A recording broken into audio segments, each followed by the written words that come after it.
Hi hello welcome. నేను మీ సంజయ్. కృషి ఉంటే మనుషులు ఋషులవుతారు, మహాపురుషులు అవుతారు, తరతరాలకి తరగని వెలుగవుతారు, ఇలవేల్పు అవుతారు అన్న అభియుక్తికి నిలువెత్తు నిదర్శనం అన్న ఎన్టీఆర్. ఆయన 101వ పుట్టినరోజు సందర్భంగా స్మరించుకుంటూ నందమూరి తారక రామారావు ఈ మాటే ఓ సంచలనం, రాజకీయాల్లో ప్రభంజనం, ప్రతి తెలుగువాడి ఆత్మగౌరవం, ప్రజాహిత పాలనకు నిలువెత్తు రూపం, సంక్షేమ పథకాలకు తారక మంత్రం అన్న ఎన్టీఆర్. ఈ తెలుగుదేశం పార్టీ శ్రామికుడి చెమటల్లో నుండి వచ్చింది, కార్మికుడి కరిగిన కండల్లో నుండి వచ్చింది, రైతు కూలీల రక్తంలో నుండి వచ్చింది, నిరుపేదల కన్నీటిలో నుండి, కష్టజీవుల కంటి మంటల్లో నుండి పుట్టింది. ఈ తెలుగుదేశం ఆశీర్వదించండి అంటూ 1982 మార్చ్ 29న హైదరాబాద్ లోని న్యూ ఎమ్మెల్యే క్వార్టర్స్ లో కేవలం 10 మంది పత్రికా విలేకరుల మధ్యన తెలుగుదేశం పార్టీని స్థాపించినట్లు తెలిపారు ఎన్టీఆర్. తారక రాముడి అనూహ్య నిర్ణయానికి ఢిల్లీ కోటలే కదిలాయి. రాజ్యసభ సీటు ఇస్తామంటూ రాయబారాలు మొదలయ్యాయి. లక్ష్య సాధనలో విఘ్నులు ఎప్పుడు ప్రలోభాలకు లొంగరనే వివేకానందుడి మాటల్ని ఒంటి పట్టించుకున్న అన్న ఎన్టీఆర్ వెనుకడుగు వేయలేదు. ఓట్లేయండని జనంలోకి వచ్చేసరికి జనం నీరాజనాలు పలికారు.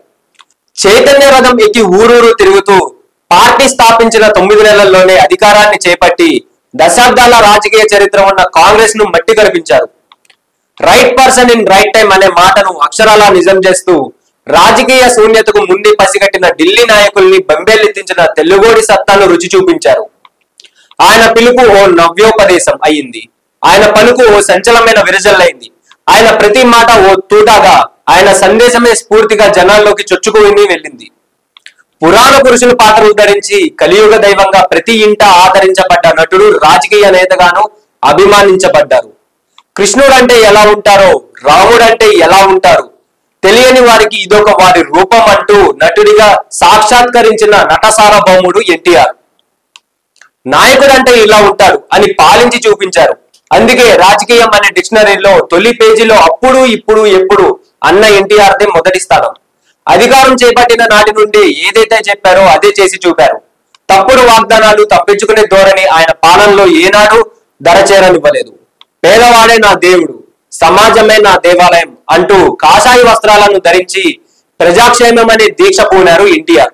నాడు ఎన్టీఆర్ స్థాపించిన తెలుగుదేశం పార్టీ అప్పటి నుండి ఇప్పటి వరకు రాష్ట్ర రాజకీయాల్లోనూ దేశ రాజకీయాల్లోనూ బలమైన శక్తిగా ఎదిగిందంటే అది ముమ్మాటికి అన్న ఎన్టీఆర్ చేసిన పటిష్ట పునాదులే, ఆయన తీసుకున్న సాహసోపేతమైన నిర్ణయాలు, అమలు చేసిన సంక్షేమ పథకాలే కారణం. విశ్వవిఖ్యాత నట సార్వభౌముడిగా ఆయన అనేక పౌరాణిక, జానపద, సాంఘిక చిత్రాల్లోనూ వైవిధ్యభరితమైన పాత్రలెన్నో పోషించి మెప్పించడమే గాక రాముడు, కృష్ణుడు వంటి పౌరాణిక పాత్రల్లో తెలుగువారి హృదయాల్లో శాశ్వతంగా ఆరాధ్య దైవంగా నిలిచిపోయాడు. తెలుగు, తమిళం మరియు హిందీ భాషల్లో కలిపి దాదాపు 400 చిత్రాల్లో నటించారు. నటుడుగానే కాకుండా నిర్మాత, దర్శకుడిగా పలు చిత్రాలను నిర్మించారు. 1923 మే 28న ఆంధ్రప్రదేశ్ లోని కృష్ణా జిల్లా పామరు మండలంలోని నిమ్మకూరు గ్రామంలో లక్ష్మయ్య చౌదరి, వెంకటరామమ్మ దంపతులకు జన్మించారు. 1942 మే నెలలో 20 ఏళ్ల వయసులో మేనమామ కుమార్తె అయిన బసవ రామ తారకాన్ని పెళ్లి చేసుకున్నారు ఎన్టీఆర్. తారక రామారావు, బసవ తారకం దంపతులకు 11 మంది సంతానం. 11వ మందిలో 7 కుమారులు, 4 కుమార్తెలు. జయకృష్ణ, సాయి కృష్ణ, హరికృష్ణ, మోహన కృష్ణ, బాలకృష్ణ, రామకృష్ణ, జయశంకర్ కృష్ణ కుమారులు కాగా గారపాటి లోకేశ్వరి, దగ్గుబాటి పురంధేశ్వరి, నారా భువనేశ్వరి, కంటమనేని ఉమామహేశ్వరి కుమార్తెలు. 33 ఏళ్ల తెర జీవితంలోనూ 13 ఏళ్ల రాజకీయ జీవితంలోనూ నాయకుడిగా వెలిగిన ఎన్టీఆర్ 1996 జనవరి 18న 73 సంవత్సరాల వయసులో గుండెపోటుతో మరణించారు.